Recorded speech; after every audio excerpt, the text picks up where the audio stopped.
नमस्कार कांदा उत्पादक शेतकरी बंधूंनो. आज आपण या ठिकाणी जो आजचा विषय आहे तो म्हणजे कांदा काढणी व स्टोरेज नियोजन, म्हणजे कांदा साठवणूक कशी केली पाहिजे, साठवणुकीमध्ये कोणती काळजी घेतली पाहिजे, कांदा काढण्या अगोदर आपण काय केलं पाहिजे, या ज्या गोष्टी आहे याची संपूर्णपणे माहिती आपण या व्हिडिओमध्ये घेणार आहोत. मी खंडराव धारराव पुन्हा एकदा तुम्हाला तुमच्या या सर्व शेतकरी बंधूंचे या नवीन व्हिडिओमध्ये मनपूर्वक स्वागत करतो. तर या ठिकाणी जो विषय आहे, तर सर्वात महत्त्वाचं म्हणजे आता काय आहे, जो रब्बी हंगाम आहे याची आता काढणी किंवा हार्वेस्टिंगचा पिरियड या ठिकाणी जवळ आलेला आहे. आणि आता ज्या हार्वेस्टिंग पिरियड येतो त्यावेळेस आपण ती हार्वेस्टिंग कशी केली पाहिजे किंवा ते आपल्याला कांदा पक्व कधी होतो, काय होतो, या सर्व गोष्टी असतील. नंतर कांद्याची चाळीतील साठवणूक असेल.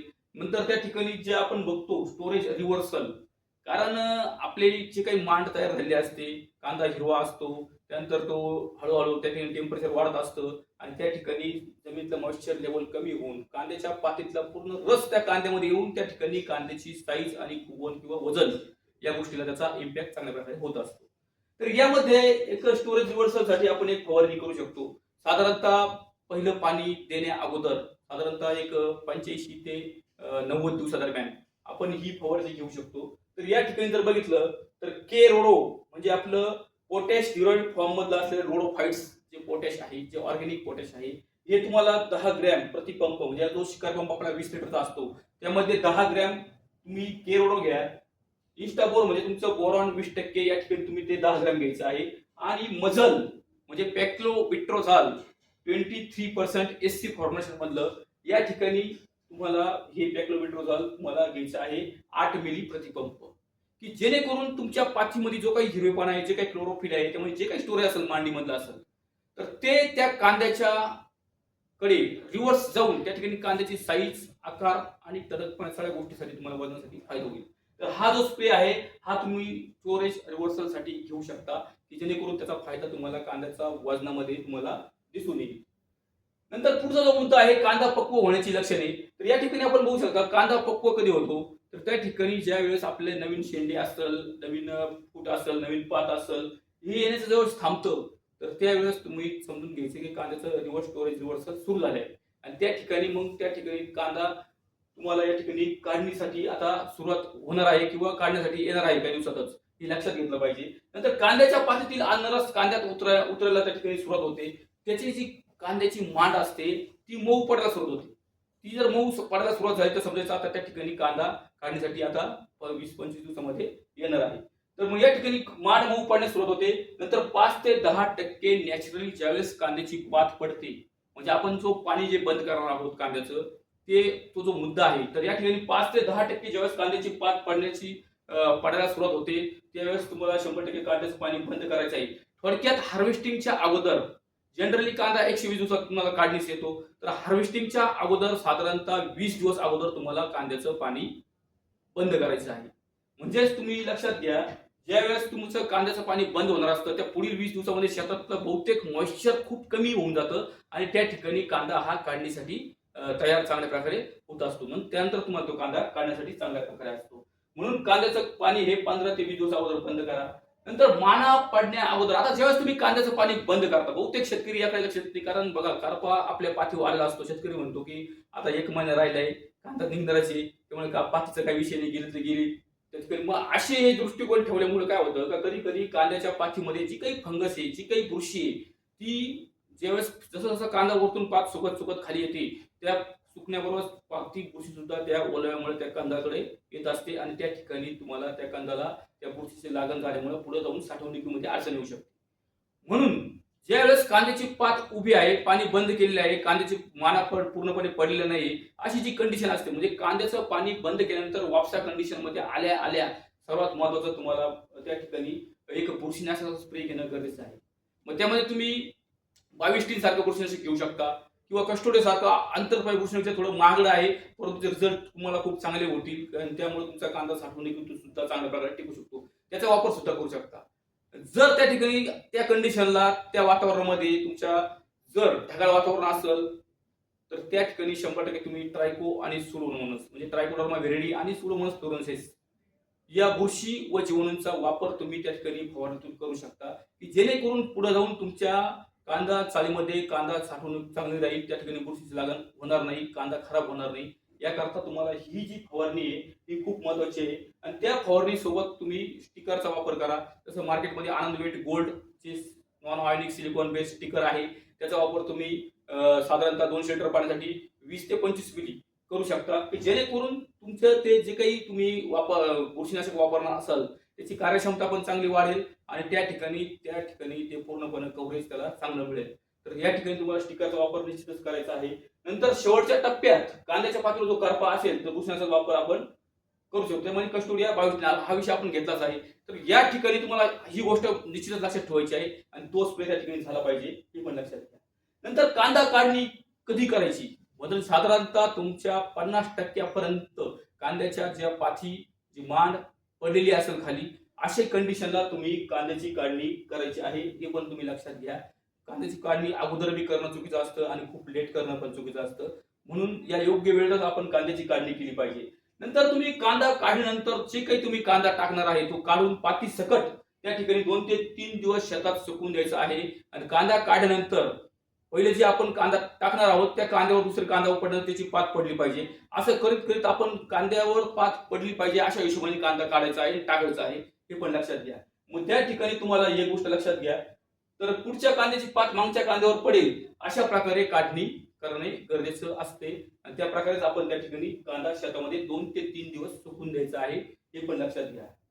त्यानंतर आपण कांदा कापताना जे काही आता आपण कांदा कापणार आहोत त्या ठिकाणी शक्यतो त्या ठिकाणी पीळ देऊन जर कांदा कापला तर निश्चितच त्या ठिकाणी बुरशीची लागण लवकर होत नाही आणि कांदा चांगला त्या ठिकाणी टिकवून क्षमतेस मदत होते, हे पण लक्षात घ्या. नंतर कांदा कापताना देठाचा जिथून हिरवा भाग असतो, म्हणजे कांदा काढताना एक लक्षात घ्यायचं आहे की जो पांढरा मांडीचा भाग असतो आणि वरती पातीचा हिरवा भाग असतो, तर या ठिकाणी हिरवा भागच फक्त आपल्याला काढायचा आहे, पांढरा भाग तसाच ठेवायचा आहे. म्हणजे साधारणतः एक 2 इंचापर्यंत त्या ठिकाणी तुम्हाला त्या ठिकाणी त्याचा नाळ ठेवला पाहिजे, हे पण लक्षात घ्या, जेणेकरून कांदाची टिकवण क्षमता पुढे जाऊन चालेल. जास्त खरडून कांदा कापू नका, मुळ्यांचा भाग कापू नका, की जेणेकरून त्या ठिकाणी जर मुळ्या आणि कांद्याची जी पात जर आपण खरडून जर कापली तर निश्चितच त्या ठिकाणी हानिकारक बुरशींचा त्या ठिकाणी लागण होऊ शकते आणि कांदा स्टोरेज मध्ये त्या ठिकाणी खराब होऊ शकतो, हे पण आपण लक्षात घेतलं पाहिजे. त्यानंतर तुम्हाला कांदा कापल्यानंतर साधारणतः 10 ते 12 दिवस शेतामध्येच तुम्ही एक लांब पोळ लावून ठेवायचे आणि साधारणतः त्या पोळीची जी खालची रुंदी आहे ही साधारणतः 3 फूट पाहिजे आणि वरती त्याचा जितकी शिग लागल त्याप्रमाणे तुम्ही अशी लांब करून कांद्याची पोळ त्या ठिकाणी केली पाहिजे. आणि जे काही आपण कांद्याच्या पाती कापत आहोत त्या पूर्ण पात त्या ठिकाणी त्या पोळीवर पूर्णपणे आच्छादन करून ठेवायचे, की जेणेकरून त्या कांद्याला चांगली पत्ती येईल, टणकपणा येईल, त्या ठिकाणी त्याचं आर्द्रता कमी होईल आणि त्या ठिकाणी तो कांदा चाळीमध्ये टिकवून क्षमता त्याची वाढू शकतं. आणि त्यानंतर साधारणतः कांदा चाळीत भरण्या अगोदर 2 ते 3 दिवस, म्हणजे आपण शेतातून कांदा उचलून पुन्हा ज्यावेळेस आपण आपल्या चाळीजवळ आणू त्यावेळेस तुम्हाला त्या ठिकाणी तो कांदा सावलीमध्ये 2 ते 3 दिवस ठेवायचा आहे, की जेणेकरून अजून चांगल्या प्रकारे त्याची मॉइश्चर लेवल कमी होईल आणि तो साठवणुकी चांगल्या प्रकारे राहील. त्यानंतर कांदा चाळीत टाकण्या अगोदर त्या कांद्याचं ग्रेडिंग करून घ्यायचं आहे, म्हणजे उलटी कांदा असेल, एक चांगला साईजचा कांदा असेल, म्हणजे एकसारखे ग्रेडिंग 2 प्रकारचं ग्रेडिंग करून घ्या. त्यामध्ये दुबळके कांदे असतील ते काढून घ्या, त्या ठिकाणी जर काढताना काही कांद्याला जखमा झाल्या असतील तर ते कांदे सुद्धा त्या ठिकाणी काढून घ्यायचे आहे आणि मगच तुम्ही चांगल्या प्रकारचे कांदे त्या ठिकाणी ग्रेडिंग करून मगच ते चाळीमध्ये साठवायचे आहे.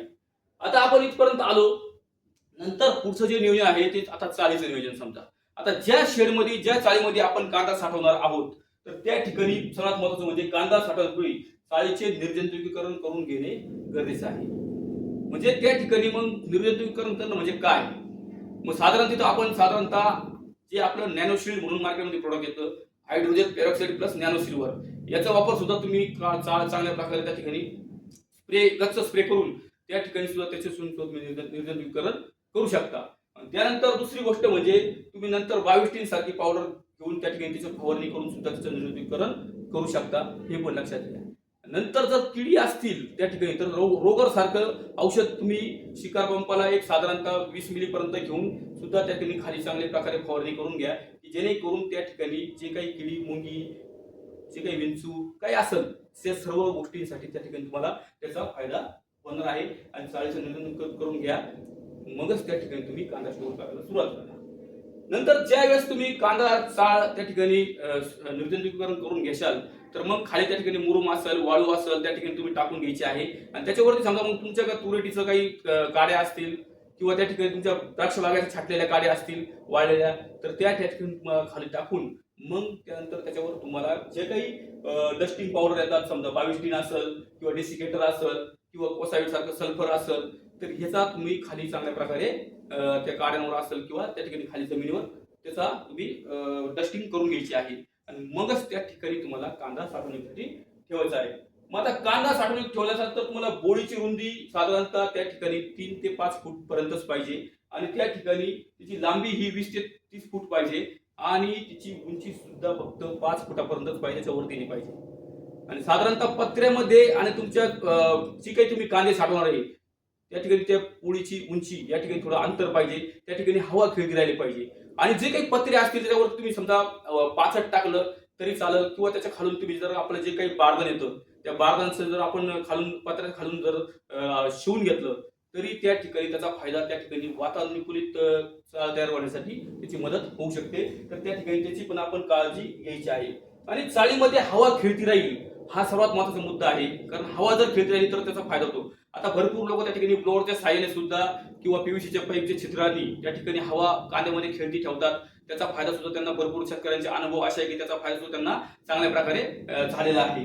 आणि त्यानंतर तुम्हाला समजा बाहेरून जे काही पडदे लावायचे असतात तर त्या ठिकाणी ते पडदे शक्यतो प्लॅस्टिकचे वापरू नका. ते सुद्धा तुम्हाला बारदानीचे करा की जेणेकरून बाहेरची जी काही पावसाळ्यात आर्द्रता असते ती शोषून घ्यायचं काम ते करतं. किंवा इतर वेळेस जर उन्हाळ्यामध्ये जर उन्हाच्या झळा असतात त्या ठिकाणी ती उष्णता शोषून घ्यायचं काम करतं, फक्त हवामध्ये पास करतं. म्हणजे त्या ठिकाणी हवा खेळती राहण्याची त्याची खूप चांगल्या प्रकारे मदत होऊ शकते. मग अशा ठिकाणी तुम्हाला जर कलतनी बारदान जर भेटले तर ते तुम्हाला लावायचे आहे. त्यामुळे हवा खेळती राहिल्यामुळे त्या ठिकाणी तुम्हाला त्याचा फायदा चांगल्या प्रकारे निश्चितच होऊ शकतो.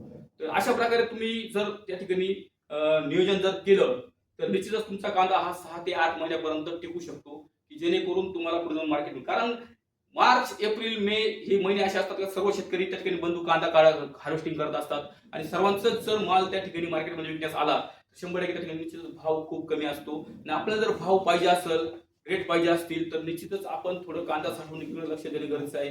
कारण त्या ठिकाणी चाळीमध्ये जर कांदा टिकला तर निश्चितच तुम्हाला त्याचा फायदा 2 पैशामध्ये मिळू शकतो. तर या ठिकाणी तुम्ही अशा प्रकारे नियोजन करा. निश्चितच आपण पुन्हा एकदा नवीन व्हिडिओमध्ये भेटणारच आहोत. तरी सर्वांना हा व्हिडिओ सर्व शेतकऱ्यांना शेअर करा, सर्व शेतकऱ्यांपर्यंत पोहोचवा, एवढीच तुम्हाला मी विनंती करतो. आणि या ठिकाणी आपण निश्चितच नवीन व्हिडिओमध्ये भेटू. नमस्कार, धन्यवाद.